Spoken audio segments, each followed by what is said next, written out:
నమస్కారం. జ్యోతిష్య జ్ఞాన దీపిక ఛానల్‌కు స్వాగతం. ఈ వీడియోలో వృషభ లగ్నం వారికి ఏ దశలు ధనయోగాన్ని కలిగిస్తాయి? ఎటువంటి గ్రహ దశలు వృషభ లగ్నం వారికి ధనయోగం కలిగిస్తుంది? ఎప్పుడు వారి యొక్క సంపాదనలో కానీ, ధన అర్జనలో కానీ ఇంప్రూవ్‌మెంట్ కనిపిస్తుంది అనే అంశం తెలుసుకుందాం. ఏ లగ్నానికైనా స్టాండర్డ్ ఫార్ములా ఏంటంటే 2, 5, 9, 11 స్థానాధిపతులు లేదా ఆ స్థానాలలో ఉండేటువంటి గ్రహాలు కానీ, వాటి దశలు వచ్చినప్పుడు ధనాన్ని కలిగిస్తాయి. ద్వితీయాధిపతి అంటే ధనస్థానం.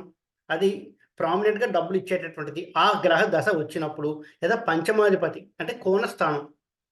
ఆ కోణంలో ఉండేటువంటి గ్రహము కానీ, లేదా కోణాధిపతికి సంబంధించిన దశ వచ్చినప్పుడు కానీ, భాగ్యాధిపతి అంటే నైన్త్ హౌస్ అందులో ఉండేటువంటి గ్రహాలు కానీ, లేదా ఆ దశ కానీ, భాగ్యాధిపతి దశ వచ్చినప్పుడు కానీ, 11 లాభాధిపతి లాభస్థానం.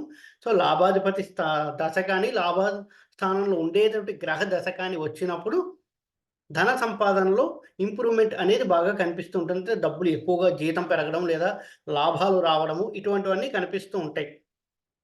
ఇక వృషభ లగ్న విషయానికొచ్చేసరికి ద్వితీయాధిపతి, పంచమాధిపతి బుధుడవుతాడు. అద్భుతమైనటువంటి యోగ కారకుడని చెప్పుకోవచ్చు. ధనం సంపాదించడానికి. ఎవరికైతే వృషభ లగ్నం వారికి బుధ మహాదశ జరుగుతుందో, ఆ బుధుడు కూడా ఈ చెప్పిన స్థానాల్లో ఉంటే ఇంకా చాలా బావుంటుంది. 2, 5, 9, 11 స్థానాల్లో బుధుడు గాని ఉండాలి. అప్పుడు 2, 5 స్థానాధిపతులైనటువంటి బుధ దశ జరుగుతున్నప్పుడు వారికి అద్భుతమైన ధన సంపాదన ఉంటుంది అని చెప్పుకోవచ్చు. అంతేకాకుండా తొమ్మిదో అధిపతి శని. ఇక శని రాజయోగ కారకుడు అవుతారు వృషభ లగ్నానికి. ఎందుకంటే ఒక కేంద్రానికి, ఒక కోణానికి అది ఆధిపత్యం వహిస్తున్నాడు. వృషభ లగ్నానికి తొమ్మిదో అధిపతి ఎవరు? మకర రాశి. 10 ఏమవుతుంది? కుంభ అంటే ఒక కేంద్రానికి, ఒక కోణానికి 10థ్ అండ్ 9థ్ లార్డ్ అయ్యాడు. సో, వృషభ లగ్నానికి శని యోగకారకుడు అవుతాడు. దానికి తోడు వృషభ లగ్నానికి అధిపతి ఎవరు? శుక్రుడు. సో, శుక్రుడు యొక్క ఫ్రెండే అవుతాడు. సో, శని కూడా అద్భుతమైనటువంటి ధనయోగం కలిగిస్తూ ఉంటుంది. కానీ ఆ శని కూడా 2, 5, 9, 11 స్థానాల్లో ఉంటే చాలా మంచిదని చెప్పుకోవచ్చు. ఈ స్థానాల్లో శని ఉండి, శని దశ వచ్చినప్పుడు వృషభ లగ్నం వారికి కూడా ధనయోగం కలుగుతూ ఉంటుంది. నెక్స్ట్ వచ్చేసి గురుడు. గురుడు 11వ స్థానానికి పాటు అష్టమానికి కూడా ఆధిపత్యం వహిస్తున్నాడు. సో, గురుడు యొక్క ప్లేస్‌మెంట్ బావుంటే కొంతవరకు ధన సంపాదన బావుంటుంది. ఎందుకంటే అష్టమానికిను లాభానికి రెండిటికి ఆధిపత్యం వహించాడు కాబట్టి, గురు మహాదశ కొద్దిగా యావరేజ్‌గా ఉండేలా ఉంటుంది ధన సంపాదన. అద్భుతంగా ధన సంపాదన ఎప్పుడుంటుందంటే బుధ మహాదశ, శని మహాదశ. ఈ 2 దశలొచ్చినప్పుడు అద్భుతమైన ధన సంపాదన ఉంటుంది. అంతేకాకుండా వీటికి 6, 8, 12 ఎస్పెషల్లీ 8 అండ్ 12 లార్డ్స్‌తో సంబంధం ఉండకుండా ఉండాలి. 8 అండ్ 12 లార్డ్స్‌తో సంబంధం ఉండకుండా ఉండి, ఈ దశలొస్తే అప్పుడు ధనయోగం బావుంటుంది అని చెప్పుకోవచ్చు. అంతేగాకుండా ఈ స్థానాలలో 2, 5, 9, 11 స్థానాల్లో ఏ గ్రహాలు ఉన్నా, ఆ గ్రహ దశలు వచ్చినప్పుడు కూడా లాభాలు చాలా బావుంటాయి. ధనం సంపాదన ఇంప్రూవ్‌మెంట్ అనేది ఉంటుంది. బట్ ఏదొచ్చినా కూడా దానికి 8 అండ్ 12 అనేటటువంటి కనెక్షన్ ఉండకుండా ఉండాలి. ఈ 8 అండ్ 12 కనెక్షన్స్ లేకుండా ఉంటే ధన సంపాదన బావుంటుంది. ఇప్పుడు వృషభ లగ్నం వారికి బుధుడిని తీసుకుంటే బుధుడు ద్వితీయ పంచమాధిపతి అవుతాడు. సో, ద్వితీయ పంచమాధిపతి అయిన బుధుడు ద్వితీయంలో ఉంటే అంటే సెకండ్ హౌస్‌లో ఉన్నాడు అనుకుందాం. అద్భుతమైనటువంటి ధన సంపాదన చాలా బావుంటుందని చెప్పుకోవచ్చు. వీళ్ళ మాట ద్వారా అట్రాక్ట్ చేస్తూ ఉంటారు అందరిని. ఎందుకంటే బుధుడంటేనే తెలివితేటకు సంబంధించిన వాడు. అటువంటి బుధుడు ద్వితీయ స్థానంలో ఉంటే ఫ్యామిలీ ఎర్నింగ్స్ కూడా వచ్చేటువంటి అవకాశం ఉంటుంది. అంటే ఏదైనా ఫ్యామిలీ బిజినెస్ చేస్తున్నారు. ఆ బిజినెస్‌ని టేక్ ఓవర్ చేసి వీళ్ళు కంటిన్యూ చేయడం కానీ, లేదా ఫ్యామిలీ నుంచి వచ్చేటువంటి ఆస్తులు ఏమైనా ఉంటే అవి తీసుకోవడం కానీ ఎక్కువగా జరుగుతూ ఉంటుంది. లగ్నం నుంచి ద్వితీయంలో బుధుడుంటే. అంటే ఫ్యామిలీ బిజినెస్ ఉంటే దాన్ని రన్ చేయడం కానీ, లేదా ఫ్యామిలీ నుంచి వచ్చేటటువంటి ఆస్తులు ఇంకా కూడబెట్టి దాన్ని ఇంప్రూవ్ చేసి, ఈ ధనయోగాన్ని ఇంప్రూవ్ చేసేటువంటి అవకాశం ఎక్కువగా ఉంటుంది. ద్వితీయంలో బుధుడుంటే. ఇక ఆరుద్ర నక్షత్రం ఉంటే ఇంకా బావుంటుందని చెప్పుకోవచ్చు. ఇక పంచమంలో బుధుడుంటే, చూసారంటే కన్యా రాశిలో ఉంటుంది. వృషభ లగ్నానికి పంచమం అంటే. కన్యా రాశిలో బుధుడు అంటే ఉచ్చ పొందుతాడు. అద్భుతంగా ఉంటుంది అని చెప్పుకోవచ్చు. కన్యా రాశిలో బుధుడు ఉచ్చ పొందుతాడు. అత్యద్భుతంగా ఉంటుంది. ఇక తిరుగులేదు. ఇక్కడ కనుక బుధుడుండి, బుధ మహాదశొస్తే ధన సంపాదన చాలా బావుంటుంది అని చెప్పుకోవచ్చు. ఎందుకంటే వీళ్ళకి ఉచ్చ పొందాడు. అంతేకాకుండా ద్వితీయాధిపతి కూడా అయ్యాడు. ఉచ్చ పొందిన బుధుడు దశలో ద్వితీయాధిపతి కూడా అవుతాడు కాబట్టి వీరికి ధన సంపాదన చాలా బాగుంటుంది. వ్యాపారం చేసే వారికి కూడా ఇది చాలా బాగుంటుందని చెప్పుకోవచ్చు. పంచమం ద్వారా వ్యాపారం కూడా వచ్చేది. ఎందుకంటే తెలివితేటలు, క్రియేటివిటీ ఇవన్నీ వస్తాయి పంచమం నుంచి. సో, వ్యాపారం చేసేవారికి చాలా బాగుంటుంది. థాట్స్ చాలా బాగుంటాయి. వీళ్ళు కన్సల్టేషన్స్‌లా ఉంటారు. షేర్ బిజినెస్ చేస్తూ ఉంటారు. ఆహ్, డబ్బులు చాలా బాగా సంపాదిస్తారని చెప్పుకోవచ్చు బుధ మహాదశలో వృషభ లగ్నం వారు. ఇక నైన్త్ హౌస్‌లో ఉంటే డబ్బులు చాలా బావుంటుందని జెప్పుకోవచ్చు. Higher studies చేస్తారక్కడ.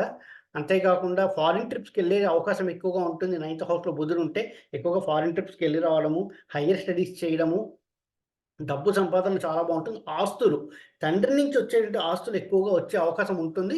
ఈ నైన్త్ ప్లేస్‌మెంట్‌లో కనుక బుధుడుంటే లగ్నం నుంచి. ఇక లగ్నం నుంచి 11థ్ ప్లేస్‌లో బుధుడుంటే ఇక్కడ గమనించండి రెడ్ కలర్‌లో ఉంచాను నేను. అంటే డెబిలిటేట్ నీచ పట్టాడు.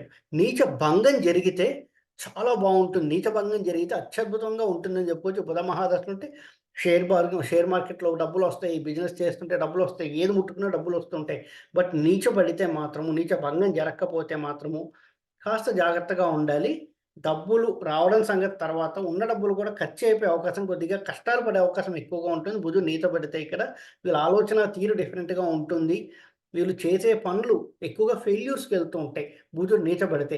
దానికి తగ్గ రెమెడీస్ చేసుకుంటే కొంతవరకు బావుంటుంది. అదే బుధుడికి కనుక నీచ భంగం జరిగితే వృషభ లగ్న జాతకులకి డబ్బులు చాలా బావుంటాయి బుధ మహాదశలో అని చెప్పుకోవచ్చు. ఇంకా చూసామంటే నెక్స్ట్ శని. శని రాజయోగ కారకుడని కూడా చెప్పుకున్నాం వృషభ లగ్నానికి. ఎందుకంటే 9థ్ అండ్ 10థ్ లార్డ్ అవుతాడు. రాజయోగ కారకుడు అవుతాడు. ఒక కేంద్రానికి, ఒక కోణానికి. అటువంటి శని లగ్నం నుంచి సెకండ్‌లో ఉంటే చాలా బావుంటుందని చెప్పుకోవచ్చు. ఉద్యోగంలో ప్రమోషన్స్ వస్తాయి. ఆస్తులు వస్తూ ఉంటాయి కుటుంబం నుంచి. డబ్బులు బాగా పెరుగుతాయి శని మహాదశలో. ఆర్థిక ఆహ్, ఎదుగుదల చాలా క్లియర్‌గా కనిపిస్తూ ఉంటుంది వృషభ లగ్నం వారికి శని మహాదశలో. బట్ ఈ శని కూడా 2, 5, 9, 11 హౌసెస్‌లో ఉంటేనే. 2, 5, 9, 11 హౌసెస్‌లో ఉండాలి. ఇంకెక్కడైనా ఉంటే శని మహాదశలో అత్యద్భుతంగా ఉండదు. కొంతవరకు పర్వాలేదు. ఎందుకంటే ఎంతైనా సెకండ్ లార్డ్ కాబట్టి. బట్ 2, 5, 9, 11 హౌసెస్‌లో ఉండి శని మహాదశ జరిగి అప్పుడు వీరికి ఈ రిజల్ట్స్ అనేవి చాలా బాగా అనుభవిస్తారు అని చెప్పుకోవచ్చు. సో, ఫిఫ్త్ హౌస్‌లో ఉంటే ప్రాబ్లమ్ ఏ విధంగా ఉంటుందంటే ప్రాజనీ రిలేటెడ్ ఇష్యూస్ ఉంటాయి. అంటే సంతానం లేట్ అవ్వడము, లేదా సంతానం కలగడానికి చాలా ఆలస్యము, ఈ ఇబ్బందులు ఎదుర్కొనడం ఇటువంటి సమస్యలు ఎక్కువగా ఉంటాయి. బట్ డబ్బుల పరంగా చూస్తే షేర్స్‌లో సంపాదిస్తారు, మ్యూచువల్ ఫండ్స్‌లో సంపాదిస్తారు, క్రియేటివ్‌గా ఉంటారు. ఫారిన్స్‌కి వెళ్ళే అవకాశం ఎక్కువగా ఉంటుంది. ఈ విధమైనటువంటి సంపాదన పరంగా శని పంచమంలో చాలా బాగా యోగిస్తాడని చెప్పుకోవచ్చు. బట్ సంతానం పరంగా కాస్త ఇబ్బందులు కలిగిస్తాడు వృషభ లగ్నం వారికి పంచమంలో శని ఉంటే.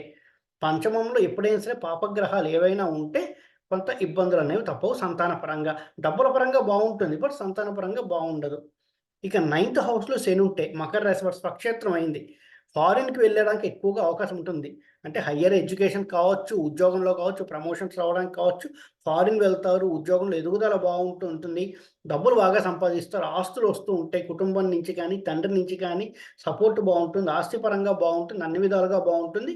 నైన్త్ హౌస్‌లో శనుంటే వృషభ లగ్నం వారికి. అదే 11థ్ హౌస్‌లో శనుంటే సాధారణంగా 11థ్ హౌస్‌లో శని ఉన్నాడు అంటే చాలా బావుంటుంది. ఎందుకంటే ఉపచయ స్థానం అయిపోయిందక్కడ. ఉపచయ స్థానంలో ఎప్పుడు పాపగ్రహాలు బాగా యోగిస్తాయి. 11థ్ హౌస్‌లో శని ఉంటే వృషభ లగ్నం వారికి డబ్బుల పరంగా చాలా బావుంటుంది. వ్యాపార పరంగా చాలా బావుంటుంది. షేర్ మార్కెట్‌లో ఇన్వెస్ట్‌మెంట్స్ చేసిన వాళ్ళకి డబ్బులొస్తూ ఉంటాయి. అన్ని విధాలుగా చాలా బావుంటుందని చెప్పుకోవచ్చు. బట్ ఇక్కడ గుర్తుపెట్టుకోవాల్సిందేంటంటే ముఖ్యంగా నేను 2 గ్రహాలకే చెప్పాను. బుధుడికి, శనికి. గురుడిని కాన్సంట్రేట్ చేయలేదు. ఎందుకంటే గురుడికి అష్టమాధిపత్యం రావడం కూడా జరిగింది. అష్టమాధిపత్యం ఉండడం వల్ల చిన్న చిన్న సమస్యలు ఖచ్చితంగా కలుగుతాయి గురు మహాదశలో వృషభ లగ్నం వారికి. సో, వృషభ లగ్నం వారికి బాగా యోగించే దశలు ఏవి అంటే బుధ మహాదశ, శని మహాదశ. అవి కూడా 2, 5, 9, 11 హౌసెస్‌లో ఉండాలి. లేదా 2, 5, 9, 11 హౌసెస్‌లో ఉండే గ్రహాలేవున్నాయో వాటి దశల్లో కూడా డబ్బులు సంపాదిస్తారు. బట్ ఆ దశలకి 8 అండ్ 12 అనేటువంటి లార్డ్‌షిప్ రాకూడదు. వస్తే ఆ డబ్బులు ఖర్చయిపోవడము, అన్నెసెసరీగా ఎళ్ళిపోవడము, అనుకున్నంత రాకపోవడం ఇలాంటి ప్రాబ్లమ్స్ అన్నీ వస్తాయి. సో, బుధ మహాదశ కానీ, శని మహాదశ కానీ వృషభ లగ్నానికి డబ్బు సంపాదించడానికి చాలా అత్యుత్తమ దశలు అని చెప్పుకోవచ్చు. ఈ వీడియో కనుక మీకు నచ్చినట్టయితే లైక్ చేయండి. మీ ఫ్రెండ్స్ అందరితో షేర్ చేయండి. మరిన్ని వీడియో నోటిఫికేషన్స్ కోసం మా ఛానల్ సబ్స్క్రైబ్ చేసుకోండి. ఎవరైతే ఆస్ట్రాలజికల్ కన్సల్టేషన్ తీసుకోవాలి అనుకుంటున్నారో కింద నంబర్ ఇవ్వడం జరిగింది. ఆ నంబర్‌కి వాట్సాప్ ద్వారా నన్ను కాంటాక్ట్ చేయొచ్చు. ఆన్‌లైన్‌లో ఎవరైతే జ్యోతిష్యం నేర్చుకోవాలనుకుంటున్నారో వాళ్ళు కూడా నా నంబర్ కాంటాక్ట్ చేస్తే ఖచ్చితంగా జ్యోతిష్య పాఠాలు ఆన్‌లైన్‌లో తీసుకోవడం జరుగుతూ ఉంటుంది. నా కన్సల్టేషన్స్ అన్నీ కూడా ఎక్కువగా ఆన్‌లైన్‌లోనే ఇవ్వడం జరుగుతుంది. ఓం నమో నారాయణ.